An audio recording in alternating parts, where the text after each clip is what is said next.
आप सभी बच्चों का नंदीश्वर विद्यालय की ऑनलाइन क्लासेस में स्वागत है। और आज आप पढ़ेंगे क्लास 12 की फिजिक्स का चैप्टर नंबर 2 का के बारे में। आप संधारित्र की धारिता से संबंधित आप क्वेश्चन पढ़ चुके थे। आप पढ़ेंगे उनके संयोजन के बारे में। श्रेणी क्रम संयोजन पढ़ेंगे, समांतर क्रम संयोजन पढ़ेंगे और आप पढ़ेंगे वार्डी ग्राफ ज्यामिति के बारे में। तो ये क्या है आपका वार्डी ग्राफ ज्यामिति। तो सबसे पहले हम चर्चा करेंगे संधारित्रों का संयोजन। सबसे पहले क्या होता है, संधारित्रों पर संयोजन क्यों जरूरी है और क्यों किया जाता है। जब कभी हमें एक निश्चित धारिता का कैपेसिटर नहीं मिलता है, निश्चित धारिता का संधारित्र नहीं मिलता है, तो हम क्या करते हैं, विभिन्न प्रकार के संधारित्रों को एक निश्चित क्रम में जोड़ देते हैं और अपन को मनचाहा जो भी आपको जितनी भी धारिता का संधारित्र चाहिए वो आपको मिल जाता है। जैसे कि उदाहरण के रूप में आपने सेलों को देखा होगा, रेडियो में सेल श्रेणी क्रम में डाल देते हैं, टॉर्च में श्रेणी क्रम में डाल देते हैं। क्यों डाल देते हैं? ताकि उनका फोकस अधिक बने। बट रिमोट में आपने देखा होगा कि हम किस में डाल देते हैं, आप उसमें हम डालते हैं समांतर क्रम में सेल डाल देते हैं। ठीक है। अब जैसे कि ये कैपेसिटर आपने देखे होंगे टीवी में, एलईडी लाइट्स में देखे होंगे, छोटी छोटी लगी रहती है, गोल टाइप की लगी रहती है, जैसे गोल बनी रहती है। ठीक है। और ऐसे ऐसे जुड़े रहते हैं। तो ये क्या कहलाते हैं, आपके कैपेसिटर रहते हैं। क्या विभिन्न धारिताओं की जरूरत पड़ती है इसलिए। तो सबसे पहले पढ़ते हैं श्रेणी क्रम संयोजन। तो श्रेणी क्रम संयोजन में क्या होता है उसके बारे में पढ़ते हैं। श्रेणी क्रम इस प्रकार के संयोजन में संधारित्र के एक सिरे को धनावेशित सिरे से जोड़ दिया जाएगा और उसके बाद संधारित्र की एक सिरे को अपन ने क्या जोड़ दिया, धनावेशित प्लेट से,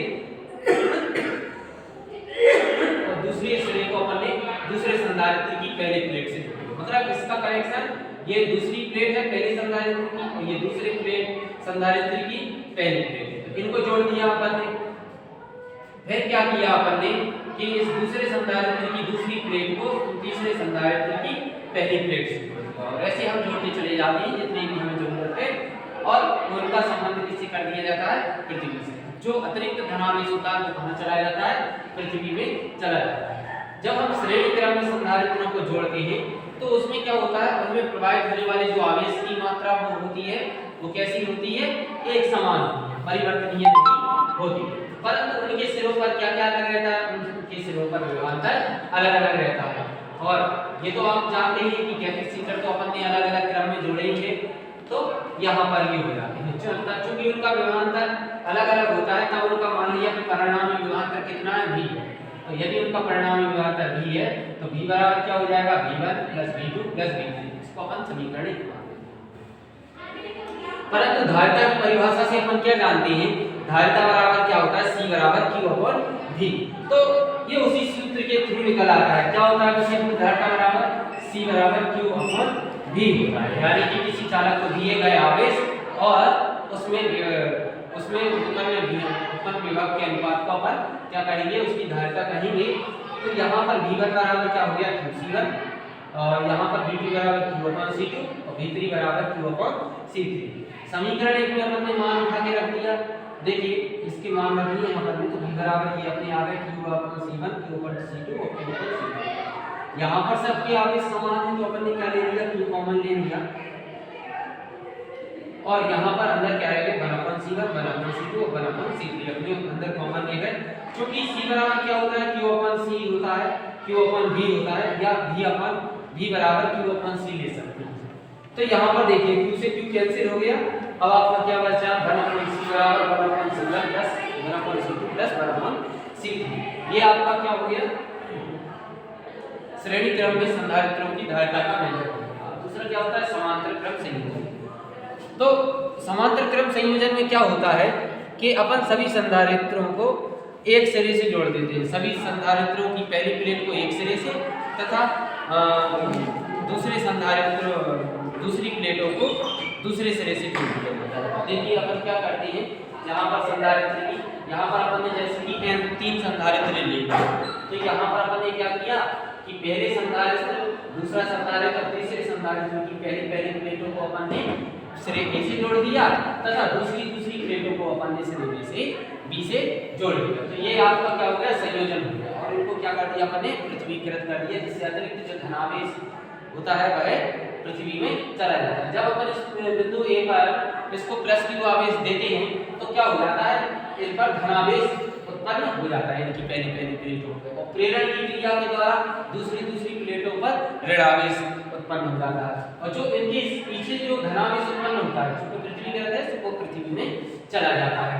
अब देखते हैं इस स्थिति में क्या होता है कि इनका विभाजन जो होता है वो कैसा होता है, बराबर होता है। क्या होता है, बराबर होता है, परंतु इनका जो आवेश की मात्रा जो होती है वह अलग अलग होती है। आप जानते हैं आपके घर के जो लाइन कनेक्शन होती हैं वो समांतर क्रम में होती हैं, कभी भी श्रेणी क्रम में नहीं होती। श्रेणी क्रम में कनेक्शन करने का समय बड़ा घाटा ये है कि अगर कहीं से भी एक भी इंस्ट्रूमेंट्स, घर का जो भी इंस्ट्रूमेंट से खराब हो जाए ना तो वो पूरी की पूरी लाइट चली जाएगी, इसलिए इनको हमेशा समांतर क्रम में जोड़ा जाता है ताकि पूरी कनेक्शन में लाइट बनी रहे।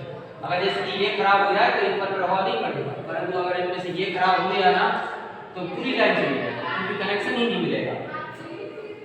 इसके बाद क्या करते हैं कि चूंकि हम जानते हैं कि इनके आवेश, वितरित आवेश क्या होती है, अलग अलग होती है, तो इसका परिणामी आवेश क्या होना चाहिए, Q होना चाहिए। Q बराबर Q1 plus Q2 plus Q3। तो ये हो गया आपका समीकरण 1। चूंकि संधारित्र को समांतर क्रम में जोड़ा गया है इसलिए इनका विभाजन कैसा होता है ये मैंने बता दिया था। तो Q1 बराबर क्या हो जाएगा, C1V, Q2 बराबर C2V और Q3 बराबर C3V। समीकरण 1 में मान रखेंगे, तो समीकरण 1 में मान रखेंगे तो Q बराबर क्या हो गया, C1V, C2V और C3V। V कॉमन आया और Q का मान हम क्या देखते हैं, संधारित्र की धारिता K बराबर C बराबर Q ओपन V होता है तो Q बराबर क्या होगा, CV होगा। तो यहाँ पर अपन ने CV रख दिया, VCV कैंसिल और C बराबर C1 plus C2, C1 plus C2। अब हम पढ़ने वाले हैं वान डी ग्राफ चरित्र। वान डी ग्राफ चरित्र का निर्माण सन 1931 में प्रोफेसर R.J. वान डी ग्राफ ने किया था। यह एक ऐसी विद्युत उत्पादक मशीन है जिसके द्वारा हम 10 लाख वोल्ट या इससे अधिक का हम विभवांतर उत्पन्न कर सकते हैं। तो यह इसका सिद्धांत क्या है, समय पहले चर्चा करते हैं कि सिद्धांत पर कार्य करती है। यह जो वान डी ग्राफ चरित्र जो है वह नुकीले सिरों पर आवेश के पृष्ठ घनत्व के सिद्धांत पर कार्य करती है। कहने का मतलब आप जानते हैं जो नुकीले सिरे होते हैं उन पर जो आवेश की मात्रा होती है उसके कुल पृष्ठ पर उत्पन्न आवेश से अधिक रहती है। आपने देखा होगा जो लाइट की जो तार आती है, जो आप जो छोटी वगैरह लाइन में इस्तेमाल करते हैं तो वो बारीक आती है। कारण क्या होता है, उस पर आवेश की मात्रा अधिकतम होती है, बारीक होते हैं। उससे क्या होता है, उनके अनुप्रस्थ काट का क्षेत्रफल बढ़ भी जाता है और जो आवेश होता है वह तार के अंदर से नहीं तार के ऊपर से गमन करता है। ठीक है, अब इसके बारे में अपन दूसरी बात क्या देखते हैं कि हमने सिद्धांत तो समझ लिया कि क्या है, यह नुकीले सिरों पर आवेश के पृष्ठ घनत्व के सिद्धांत पर कार्य करती है। दूसरा हम देखते हैं बनावट। तो बनावट में हमें क्या करना है, जैसा चित्र बना है उसके आधार पर हमें उसकी रचना का वर्णन करना है। तो इसमें क्या होता है कि दो स्तंभ होते हैं। क्या होते हैं, इसमें दो स्तंभ होते हैं।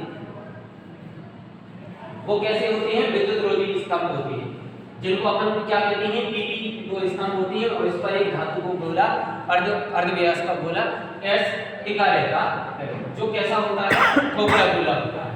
अब क्या होता है कि इसमें घिरनियां P1 तथा P2 होती है, जिस पर रेशम का पट्टा या रबर का पट्टा चढ़ा होता है, जो धनावेश को क्या करता है, ऊपर पहुंचाते हैं। इसमें कंघी C1 व C2 होती है। कौन कौन सी होती हैं, कंघी C1 व C2 होती है। कंघी C1 का जो संबंध होता है वह क्या होता है, उच्च तनाव की बैटरी से के धन सिरे से कर दिया जाता है और कंघी C1 से क्या होता है, धनावेश निकलता रहता है। ठीक है, अब इसके बाद क्या होता है, ये एक स्तंभ डी होता है। यह क्या कहता है, विद्युत विसर्जन का कार्य करता है। मतलब जो ज्यादा अगर वोल्टेज हो रहा है और वैद्युत पवन चल रही है तो जो अतिरिक्त आवेश होता है वह उसको क्या कर देता है, पृथ्वी में समाहित कर देता है। जैसे कि आपने देखा होगा जो आपका तार आता है उसमें 3 तार निकलते हैं, अर्थ, फेस और एक ग्रीन कलर का न्यूट्रल तार निकलता है। वो क्या करता है, वो भी विद्युत विसर्जन का कार्य करता है ताकि आपको विद्युत का शॉक ना लगे।